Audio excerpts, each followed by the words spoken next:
community of believers. Today is another continuation sa atong series, which is Why Do We Exist? And karon we will be talking about family. And one often verse na ato ang makitaan when we talk about building a family or starting a family, especially during marriage, is that this verse is being used to say na atong function is to multiply, to fill the earth, to add more people in the earth. And so for today, we are going to talk about unsay function sa family and if kana bang function based on Genesis 1. And if not, what is the function? Why we have families today? Let's pray. Lord God, we'd like to thank you for this time that we are able to continue on sa among series. We are able to discuss many things as we pattern ang lifestyle to your word sa pagsugod namo in discussing with why people exist and then continue on to marriage. And now as a family, Lord, I pray that you guide us, that we will shape our families for your glory and use your word to give us insight if there are things that we need to adjust, things that we need to stop, and things we need to remove in how we handle our families so that we could function best according to your design, not what culture demands us. We thank you and we honor you. In Jesus' name, amen and amen.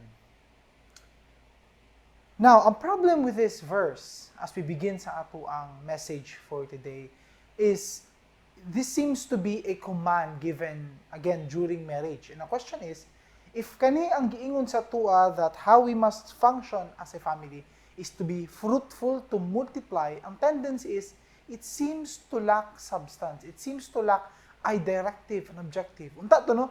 When we have, actually, ang purpose why we have pre-marriage counseling, or we have institutions or society the government has set up, is for us to actually be oriented going into building a family. But the problem is, we cannot depend on those things only because, as you know, especially for those na naka-go through ana, wala ihatag sa ato ng manual, day 1, kaning buhaton, month 1, year 1. Kung naon tanong, mas dali lang, mas uniform tatanan. But the problem is, no manual exists as far as humans' creation is concerned. But however, God has given us the Bible for us to be guided why He has created families. Actually, puno kayo na in the Bible. And today, kana ato ang gusto i-learn. Now, kaniyang first nato, we must understand when it comes to families. Right after this, in the book of Genesis, actually the Bible is not only an instruction or a manual, but actually it shows us ang history about God from creation until the time that He has created or He has sent us a Savior that has saved creation. Now, tungod ana, in that whole story, it follows a historical account kung sino nahitabo, and we can actually get lessons from that. So, Genesis 1, when this was commanded to them, to be fruitful, to multiply and fill the earth, actually, interestingly, daghan kinahitabo right after this command was made, that just shows na even if naani na command, it doesn't mean it's a all-in-one solution. Because just right after this, in Genesis chapter 6, we can see, makita nato that actually the whole earth, the whole civilization kay was very corrupted. Tanan, everyone was having their own ways. They created their own gods. Nagbuhat sa ilang mga religion. Nagbuhat sila o nag-abuse silang fellow mankind. People were killing each other, stealing, raping, tanan. Grabe kinahitabo. In fact, the Lord saw that the mankind was very corrupted. And so He started anew with the family of Noah. Muna nabuhat ang ark. But interestingly, in chapter 6 and 7, nahitabo na kay Noah na life, again, when humanity experienced a restart, nagsugod sila usab, starting with the family of Noah, corruption began again.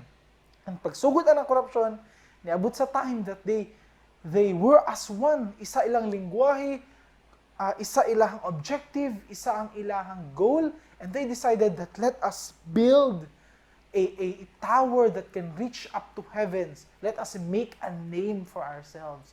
So even if united sila, it doesn't mean na even though united mo, dili pasabot ana that ang inyuhang plans, inyuhang unity is for the good of mankind. Because again, ang ilang motivation was not for them to have a constant communication aron magduol ta sa Ginoo, so to speak, ang motivation nila, but simply because we can do everything. Tanan mabuhat na nato, we are like gods.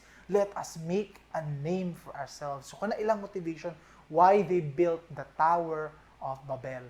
And as you know, ang gibuhat sa Ginoo, God said here that, behold, they are one people and they have all one language. This is only the beginning of what they will do. And nothing that they propose to do will now be impossible for them. Come, let us go down and there confuse their language so they may not understand one another's speech. Kung matingala ka, nga noon si problema di ay. Di ba mo man yung gusto nato? Unity, global unity, one language, magsinabtanay ta, mag-understand ta. Ang problem is, dili man wala sa nagsinabtanay. In fact, nagsinabtanay sila tanan. They had one goal, one language, okay tanan, unified tanan people. But the problem is, where does God fit in that plan? Asa ang Ginoo diha? You cannot say to the Creator who has created you, wala kay labot sa amua, you are now obsolete, wala nakatanggalo na kanamo, di nakauso, laos na ka, we can handle our own. God is not a God nga, na-offend siya simply because wala siya appeal and gusto siya mo appeal. But He knows, in His foresight, He knows the plans, His plans. And nakita niya that if dili siya appeal sa plan, people will end up corrupted. Kabalo na siya na. We have seen it just a few chapters before kay Noah, and we have seen it again now what is happening. In fact, generations upon generations, gibalik-balik na trend that people left to their own devices will become corrupt. So a family, even if without an objective, without values, will always end in corruption. Makita na, history tells us na maski unsa pa ka seemingly innocent or seemingly unified ang mga tao, if God is not included in those plans, however good it may seem pagtanaw nimo sa isa ka pamilya, isa ka generation, isa ka clan, isa ka culture, even isa ka tribe, but if without the values of that objective, the problem is it will always end up in corruption. So by default, any family in any culture, if dili nimo sabayan ang values with any objective or plan nimo gusto buhaton, it will end up corrupted. You need values to accompany or to equip us in the objective. Kung objective man ang gihatag sa tuwa, to be fruitful and multiply and fill the earth. Now, ang question, what kind of values do we bring into that kind of earth? But let's go back sa atong pinaka-main point in this part of the message. And why this happens? This happens because according to Jeremiah, ang heart nato is deceitful, mangingilad. Pirmita ilaron sa itong kasing-kasing. It may seem okay ang ato ang desire and then later on, it will be corrupted. Simply, we are designed that way. After the fall of mankind and sin entered into the world, anak na jud pirmi ang mahitabo when it comes to mankind. Our heart is sick, na isakit atong kasing-kasing. Another diri, even David says that he was born with iniquity. Wala pa siya gibuhat, wala pa siya gi-commit na sin. He was still a baby. Gipanganak siya, I was born in sin. So, both Jeremiah and David shows na because of this sinful nature na naata, whatever you do, mas yun sa panang culture, we always end up corrupted. And that's the problem nato diri. And we must identify that, and we must understand that whatever seminar atong sudlon mo, sudlon family seminar by a successful family person, or mo join matag whatever 5 steps to become a whatever. Usapay seminar mo to, usapay advice. It's always useless if we do not tackle first the issue of our sinful nature. We must deal with that. And that is why we have this series na natuna from the first and then to marriage and then karon. So we'll continue on with that. So ang question nato again, how then do we build a family that is according to God's design? Kana pinaka-logical thing to do. unsay design di aning family? Unsay function di ani? And if we fail to follow after the function na gibuhat sa Creator, then we fail. We end up corrupted. So, kanda atong i-learn. Unsay function, why did God design family? In order for us to answer that, kinahanglan kita tag clues. We have to learn the Bible. And actually, when we read an account, either the New Testament or Old Testament, and it talks about something, we follow that in order to get an understanding, clues, in order to find the gem or the diamond na giandam in terms of knowledge sa Ginoo para sa tuwa. So karon, let's get the first clue that we have, and it's found in Galatians chapter 3, verse 7 to 9. Ingon diri, know then that it is those of faith who are the sons of Abraham. And the scripture, foreseeing that God would justify the Gentiles by faith, preached the gospel beforehand to Abraham, saying, in you shall all the nations be blessed. So then, those who are of faith are blessed along with Abraham, the man of faith. Ipakita diri, in Galatians actually, it reminds us that where we are now in our faith points back to the promise na gihatag sa Ginoo in a faithful man named Abraham.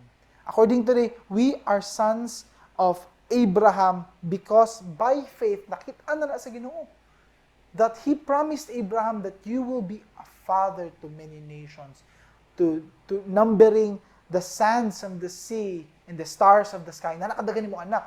And wala nakita niya sa lifetime niya because God was promising that, knowing in the future that whoever believes in God, repents from the sin, and follows Jesus Christ, those are what you consider as the sons of Abraham. So muna ingon diri si Apostle Paul na God would justify the Gentiles by faith. We are Gentiles.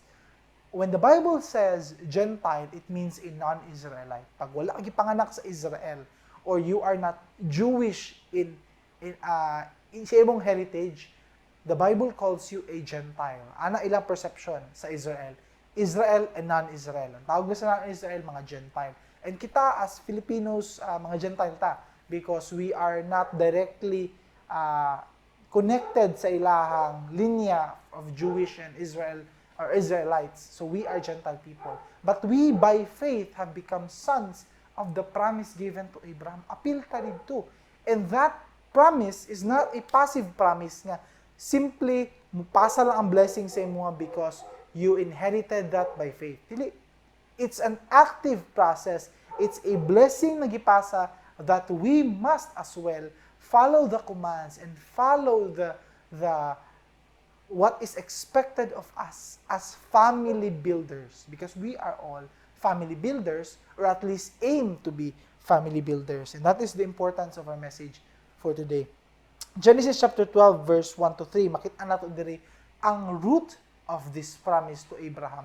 When God called Abraham, He promised him, I will make you a great nation. I will bless you and make your name great, so that you will be a blessing. I will bless those who bless you, and him who dishonors you I will curse. In you, Abraham, all the families of the earth shall be blessed, including us. So that blessing, pasunod.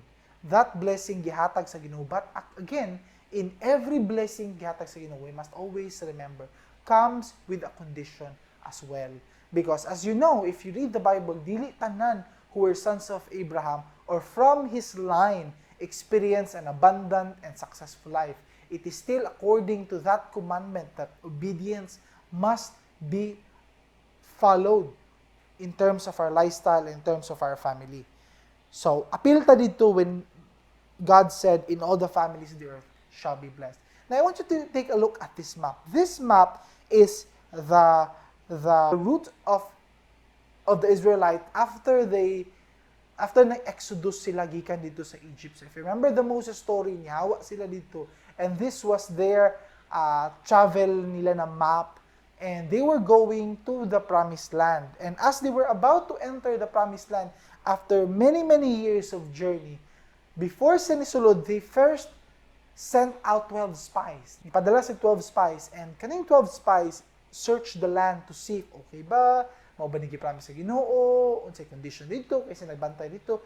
Of course, they need to strategize on saan na pagsulod dito. Now, as you remember the story, if you can remember this, if you're familiar with the story, there were 12 spies, and out of the 12 spies, duha lang kabuk ang nag-bring of good report, and that was Joshua and Caleb. They brought a good report. They said that the Lord promised na maoning land. Nindot kayo, tanawan ninyo ang produce, tanawan ninyo mga fruits, dagko kayo. It's truly a land flowing with milk and honey as God has promised. But the 12 spies focused on unsa kadako tong nagbantay sa area. And they were big.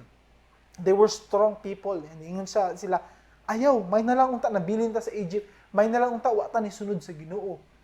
And to think despite everything God has given them, both in providence and protection, in blessing, when they would come after battles against different nations, God was with them always.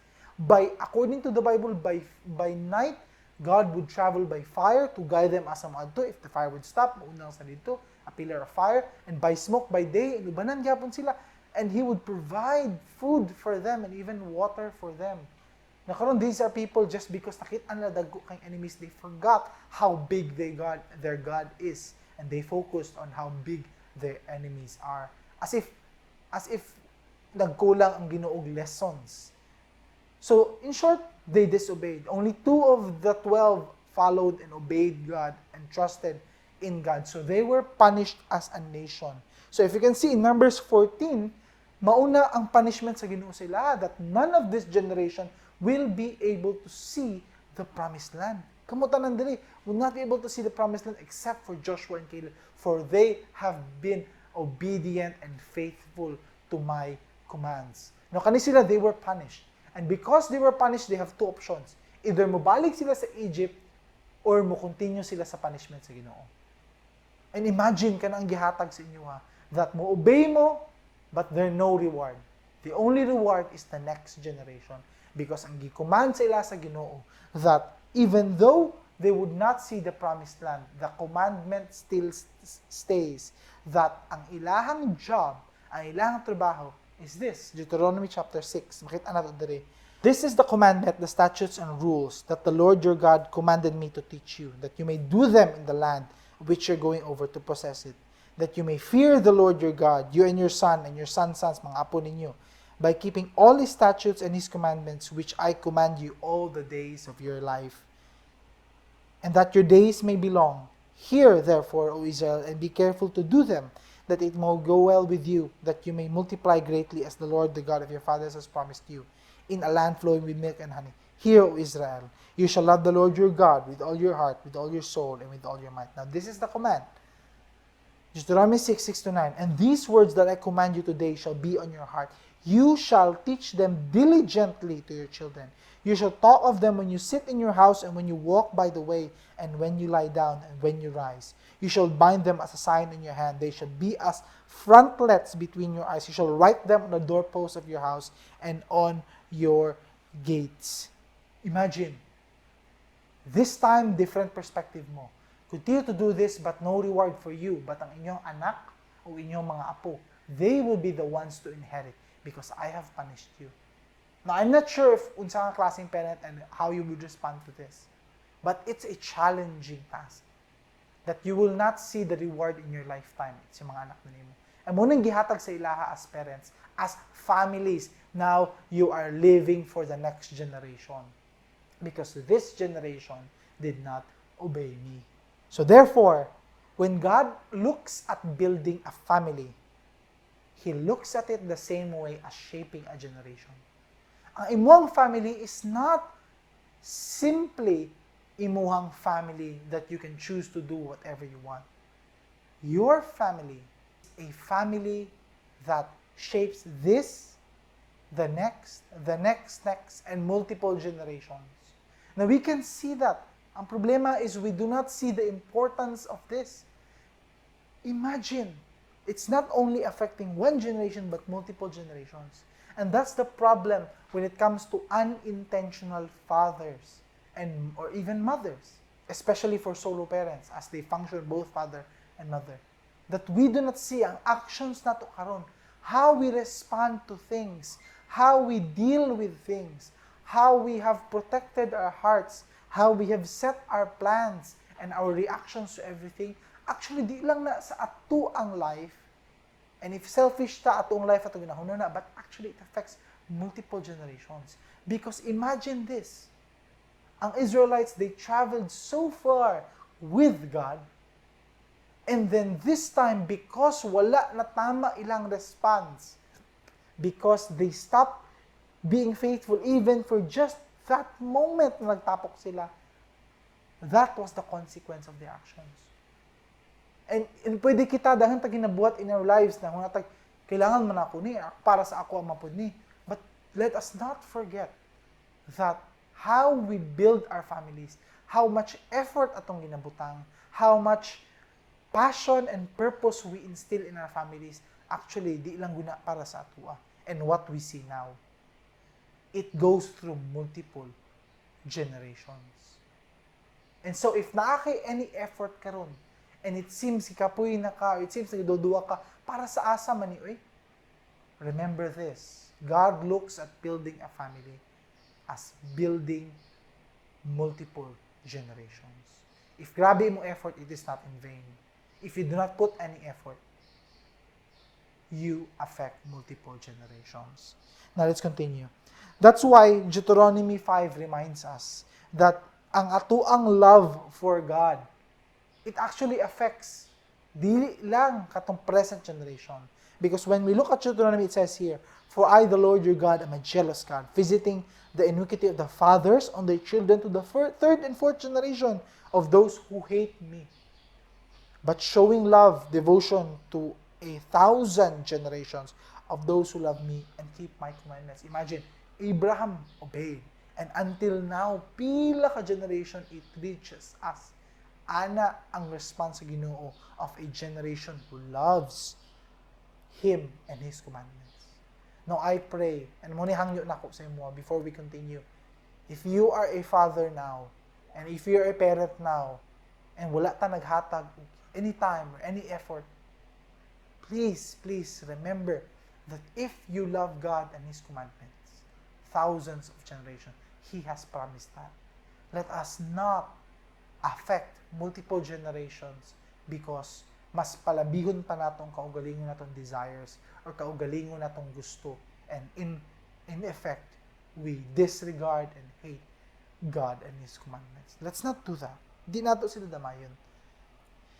Ephesians chapter 6, it also is a reminder in opposite. Mao ni karong ginaingon sa Ginoo sa mga bata, ana sa children, obey your parents in the Lord, for this is right. Honor your father and mother. This is the first commandment with the promise, that it may go well with you and you may live long in the land. It will affect you because kamo, in effect, kung ang fathers or ang parents mag-love sa iyaha and mag-obey sa iyaha, then kamo po as children, obey sa ilaha because there is that protection. Ginabuhat nila ilang effort, ginabuhat nila ang ilahang tanan na ginabuhat for you to love God and His commandments. Ana dapat ang aim. That's why in the Bible, as you continue, pag ingon ana sa children, Paul then continues to talk to the fathers. Ana siya, fathers, do not provoke your children to anger, but bring them up in the discipline and instruction of the Lord. Now, there are two parts to this verse, and I like to dissect sa first. And first part, ganahan ko nagsugod sa si Paul before telling them unsay function sa parent and particularly sa father, discipline and instruct. That first, ingon diri, do not provoke your children to anger.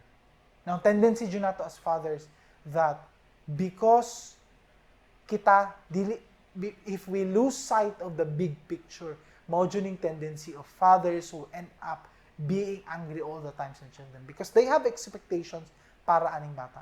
And the problem is, dili ma-meet ng expectation, or dili ma-meet tong ginapabuhat sa iya, and we get angry immediately. Ang problem is, you lose sight of the big picture. If you are focusing on the big picture, o kung para sa asa ni, kaning pag-build og family, then we avoid being angry. So, ang question is, para sa asa ng pag-build og family? Para sa asa din yung pagiging parent nato? And it's simply this, that you bring them up in the discipline and instruction of the Lord. Sa ato pa, gina-prepare nato sila for a relationship that is personal to God. So if they do not obey, if they fail in being obedient to that, naata karon in a perspective na ginaunsa ta pag-deal sa Ginoo if ikaw dili mo obey. So it is that relationship, you and God, should be reflected upon on how you become as a parent. You and your child. Kana ang parallel connection. If ang marriage is a reflection of God's relationship with His people, with His church, everyone, every believer, then ang parenting karon is a parallel to your individual, ikaw as a person, on how you are having a relationship with God. So always put that in mind na ang instruction and discipline of the Lord is a personal connection with God. Nga how I deal with my son as a parent or any child that I consider as a spiritual child that I also bring up will have that kind of dynamic relationship na kung unsa pag-handle sa kuha sa Ginoo, then I also pass on to them because that is the most fair parenting principle na naata. How God deals with you, so you deal with them. So in that case, there was one time, just tell you a quick story, na one time, I noticed my son kanang hilig kaayo siya o medyo big deal siya ang pagkaon. So one time, I always remember this and I always pray na, Lord, kabalo ko that I am tasked as a father, but I pray na ikaw, you also be a father to him. Kaya di na ako makitantanan. I know that you are his heavenly father. I am simply a steward aning bataa. Niya maningkamot lang ko maging earthly father to him with the best of my abilities and the best of my love. One time, I noticed kanang hilig kay siya when it comes to food. And big deal sa iya kung na one time niabot na maligya og taho. And pagbaligya sa taho, gusto siya tong daghan na taho iya, dili ka tong ginagmay tong 5 or G's. So I keep teaching him a lesson nga dili ka na lang tong daghan na pagkaon. Just masing gamay lang, it's enough because this is not a need but a want, a luxury food. Di ni need yun nato. So I bought him katong 10 pesos, which is actually daghan na sa bata. But if you know my son, wala kang kusog siya mukaon, nana sa iya hatong 10 pesos na taho and medyo feel sad siya kay dili as daghan sa iyang gusto.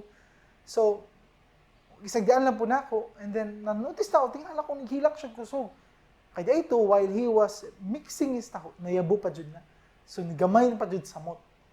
And then I realized there na Lord salamat because even if wala ko dito, you are also teaching him a lesson. So dali lang pag-process. I talk to him tanawa. Pagdawat nimo sa pagkaon, you did not even thank the Lord of the provision. But instead, you focus on complaining even sa blessing nga. Ubang bata, wala. And now, hila ka, kay gamay na lang. And now, the Lord is teaching you something. And that is, He is teaching you that to be grateful and thankful even in the little things. Not on only what you want. And so, when I noticed that, parenting now becomes an extension of God being the God sa atong mga anak or sa atong family. Not as you na ipugso nimo unsay gusto mahitabo nimo sa imong mga anak. That is a great reminder even for me. And we can see even in Proverbs ipakita diri that if we spare discipline, if we do not discipline our child, atong children, then we actually hate him. But if you really love your child, then you discipline them. And that is the same way how God deals with us. Because He loves us, He disciplines us. If wala siya labot sa to, sagdian na taniya, magguba sa tong kinabuhi, then He does not love us. And that is why He brings with us the Holy Spirit aron mag-uban sa tuwa to check our feelings, to check our motivation, to constantly remind us if we are not doing things according to His will. Ang problema is, if we do not obey, we become calloused. Mugahi atong heart, di na ta maminaw sa instruction, and you constantly reject the advices from your Father. Hebrews 12 also reminds us, have you forgotten the exhortation that addresses you as sons? My son, do not regard lightly the discipline of the Lord, nor be weary when reproved by Him. For the Lord disciplines the ones He loves and chastises every son whom He receives. It is for discipline that you have to endure. God is treating you as sons. For what son is there whom his father does not discipline? If you are left without discipline in which all have participated, then you are illegitimate children and sons. Tama to diri, God is treating you as sons.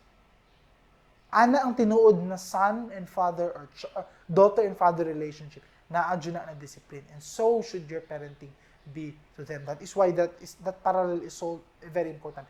If we fail to do that, ang warning diri, you are treating them as illegitimate son. Di nimo tinuod na anak.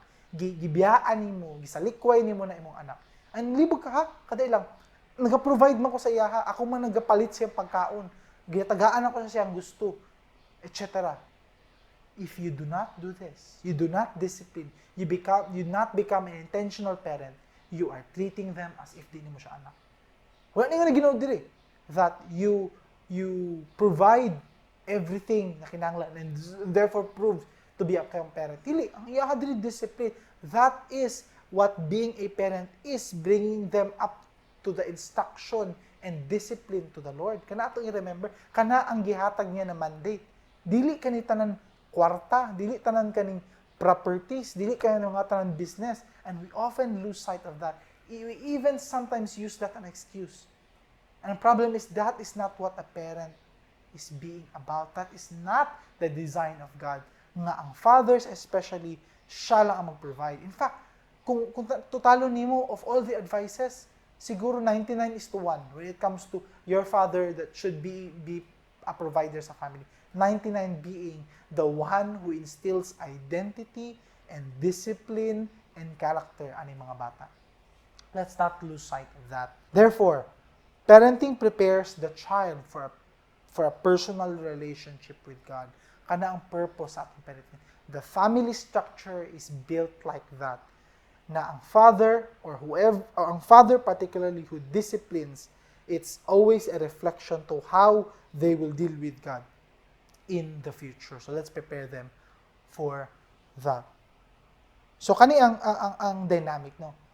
Promised land, or katong land that prepare for them is the objective. And discipline instruction is the values.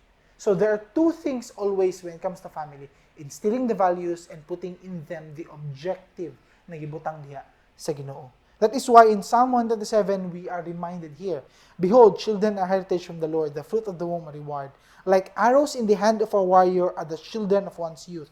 Blessed is the man who fills his quiver with them. He shall not be put to shame when he speaks with his enemies in the gate. Ang question is, are we designing them both in values and in objective? Because it could be perhaps na maayo ta mag-instill og values sa ginubuhat nato, but are we giving them a purpose, an objective?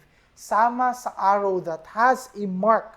And pagtira nila ana, there is a direct, di man patakag tira arrow, but there is always a purpose why you shoot an arrow.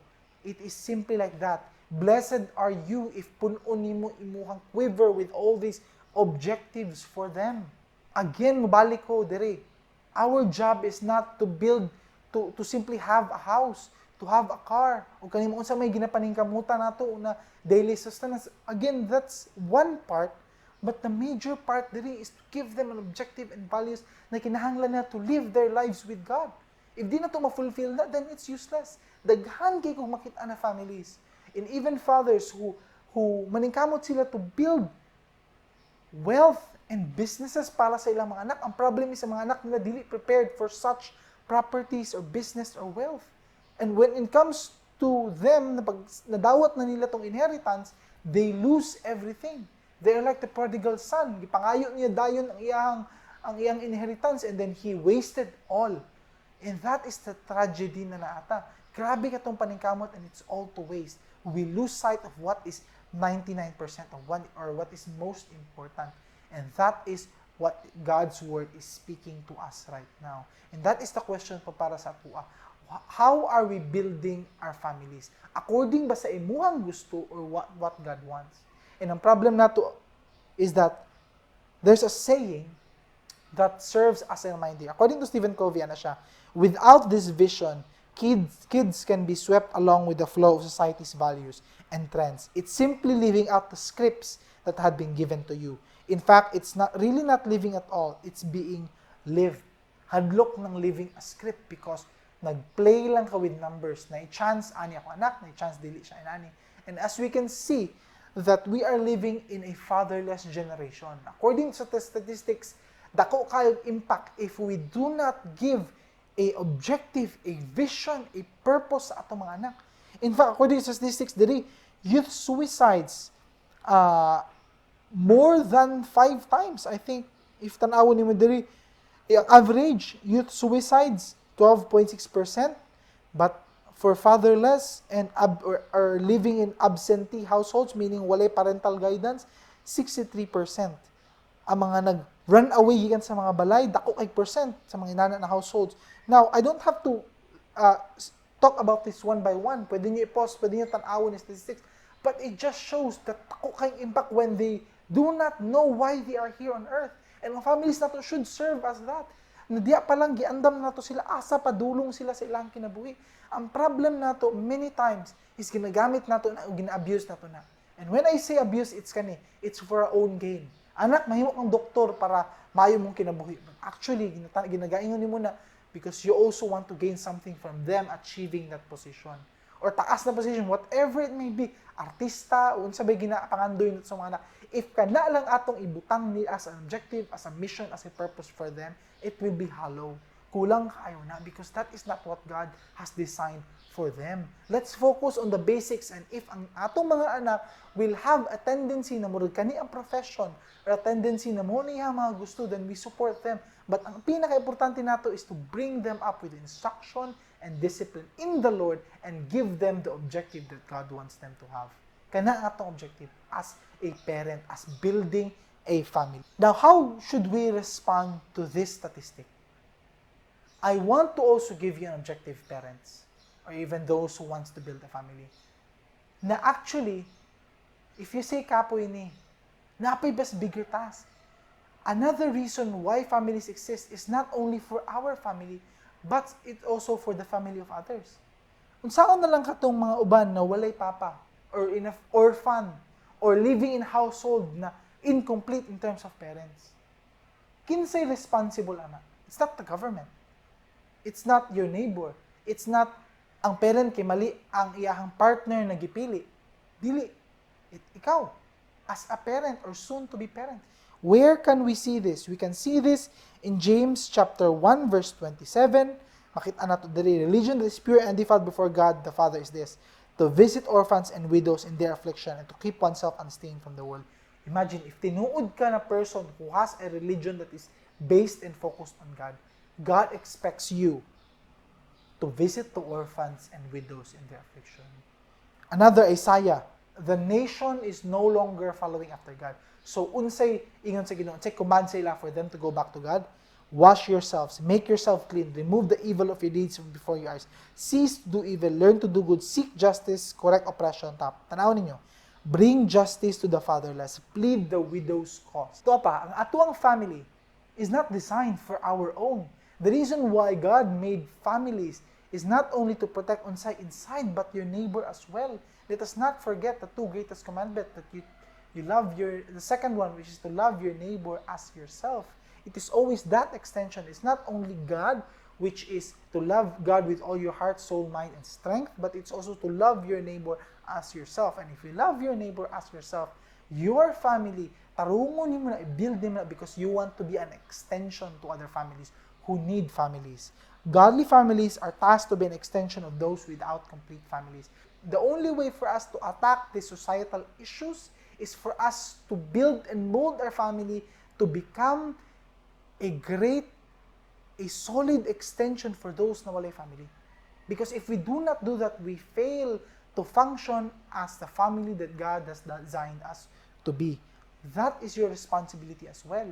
Kaya matingala ka, magbasa ka ng mga verses, magunaw ka, unsa may labot sa Israel, unsa may labot sa isa ka person. Di ba, abin na kung ilagaan na niya own family, nga naman sa may labot aning mga orphans and fatherless and widows, because that is your responsibility as well.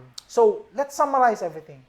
First, we've learned that ang family by default, if walay purpose and walay values, it will always end up in corruption. If you just let be imong family, na kay family, and do not put any touch on that, sagdian lang nimo as a parent, it will end up corrupted. It will end up broken by default and namitabo because of our sinful nature. So why do families exist? Number one, God's relationship to us as individuals is being prepared here. Ginaandam ang mga bata sa ilahang personal relationship with God inside the families. Another, generations are shaped here for God. Another, godly families are responsible to be an extension to those without families. Let us learn from this saying. David Mackay says, "No worldly success can compensate for failure at home." Maski pang unsa ka grabe imong na-achieve, maski unsa ka dako pa na imong nabuhat, maski unsa ka sikat, maski unsa ka dato, whatever you may achieve, it will never be enough. It will never be a good replacement if you fail at home. Always remember that. Ang imong efforts na imong ginabuhos, it may be regret at the end of the day because na-realize nimo at the end of the day, it's not worth it.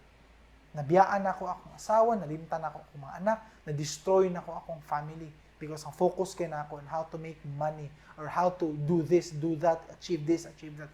Nalimtan na to ang what is most important, which is to put an objective for them and to discipline and instruct them in the Lord. Muna, for those single or planning to form a family again, I encourage you, if you want to find a partner that will build a family like this. If kita nanata inanin, it seems in crumbles ato ang family, follow this pattern na gihatag sa Ginoo.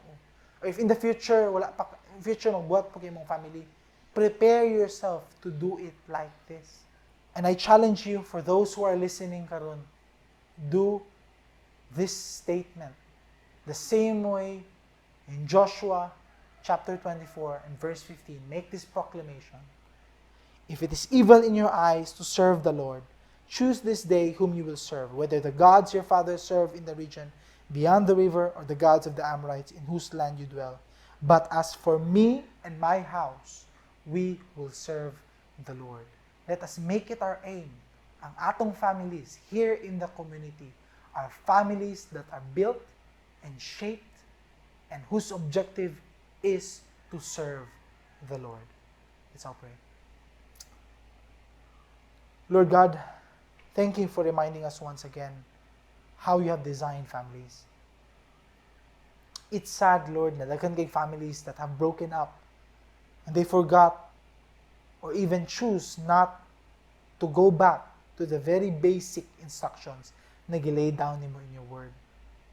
That if they only followed your advices here, they would not have only been obedient, but also gistructure nila ilang children in the family nila to last for many generations. Lord, mangayo mi pasaylo, if kami as parents or kami as soon-to-be parents, gitaan na namang family as simply a family that seeks to have entertainment or enjoyment or simply maglingaw-lingaw lang or enjoy as a family na magdami companion when we grow up. And even guilty me for some of us that we look at our children as children na mag-alaga sa mga when we grow up and ang function nila is to provide for us. If di na taka-provide for them, that is not the function. Sorry Lord, nagbuot-buot me. And I pray na kami tanan in the community will see this and realize this, and we will make that choice that as for us in the community, we will serve the Lord. Give us the grace to make that choice today and make the choice tomorrow and make the choice again and again as we build our families for your glory. In Jesus' name, amen.